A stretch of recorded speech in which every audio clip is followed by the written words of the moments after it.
Our next guest has a fascination with spiders and bees, and has used this as inspiration for her books, which are fun and not too serious. And as part of bookfest, she'll be hosting some story sessions all about these creepy crawlies. Well, hi there, thanks for joining us today. How are you? Great pleasure, I'm fine. And tell me, first of all, obviously the elephant in the room, the bees. Yes. Where does your fascination start there? Well, I just somehow found out that how bees functioned in a society, and so I started reading more, and I interviewed a beekeeper, and then I started writing a book, and the story was very easy to come by because it's exactly how bees behave and their life. It follows their life. And of course I made up the characters and I made up the dialogue. But apart from that, it really is how bees live. And just picking up these books here, can you tell me just a bit about each of them? They're obviously children's books. Yes, they are, but they're not baby books. I mean, they have a sort of message behind them in a sense. And so grown-ups like them too.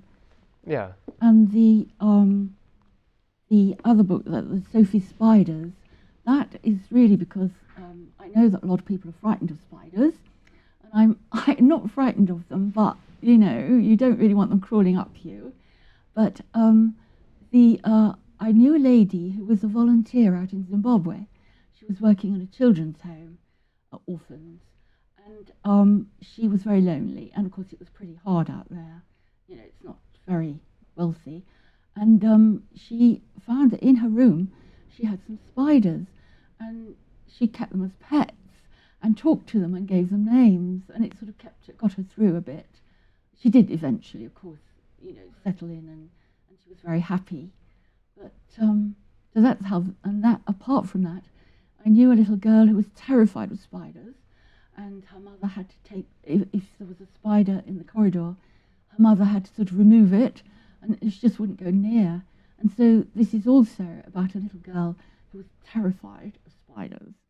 So you must really like the idea of children reading these books and not being so frightened of them. Yes, I'd like that to happen.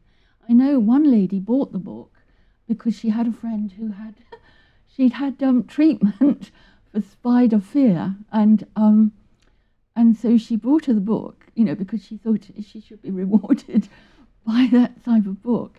Yeah, I hope so. I mean, I hope people would read it and perhaps not be quite so frightened. Yeah. Because they don't do any harm. At Bookfest, you're doing a reading, I take it. Yes. Would you be able to read us some now? Well, yes, I have adapted it a little bit. This is the Ben's Bees one, but I had to adapt it, obviously, for reading. It's at the beginning, and it's when Ben goes to stay with his grandfather on the Isle of Wight, and the grandfather's just started keeping bees, and Ben is fascinated by these bees, and he watches them, and then he feels that he's becoming a bee, and he tries to get into the hive, but he's stopped by two rather hefty bee guards. Anyway, he says, "Oh, please," begged Ben, "can't I go in?" The guards looked at one another and then shook their heads. "It's the Queen's birthday celebrations today, so high security," said the taller guard, quite rudely. "And you don't have the right smell," added the shorter guard. Ben waited, looking very disappointed. "My grandfather is the hive keeper," he said hopefully. The guards nodded and muttered to one another. The taller guard announced, "All right, you don't have the right pass smell, but as your grandfather is the keeper, you can go in, but only with an escort." A bee had just landed and was walking in, heavily laden with bags. "Hey there, can you take this creature inside and look after him?" shouted the taller guard.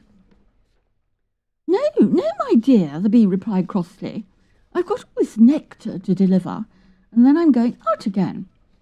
The taller guard, quite annoyed, went into the hive quickly and pulled out a small, very frightened, fluffy bee. "What's your number?" she demanded sternly. "Honey bee 37, ma'am," the little bee replied proudly. "Well, Honey bee 37, this creature is the keeper's grandson, and we think it's safe to let him in, But with the Queen's birthday celebrations, we need to keep an antenna eye on him. You can do this. But objected Honeybee 37. I'm cleaning the baby's cells, ma'am, on the nursery comb. The nurse bees will be really cross if I don't finish my work properly. Then I won't ever become a scout.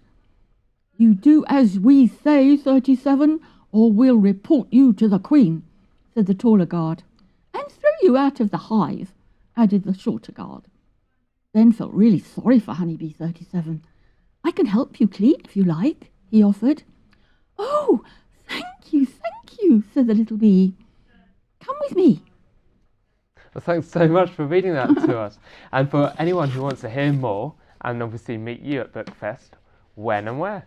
Well, it's on Thursday, this coming Thursday, the 15th, at Southsea Library, 10:30, for an hour. I'm going to read both books, if they want. And then it's on Friday at North End Library, same time, 10:30. Brilliant. Well, thank you very much for coming in, and good luck. Thank you very much. I've enjoyed coming. Oh, great. Pleasure.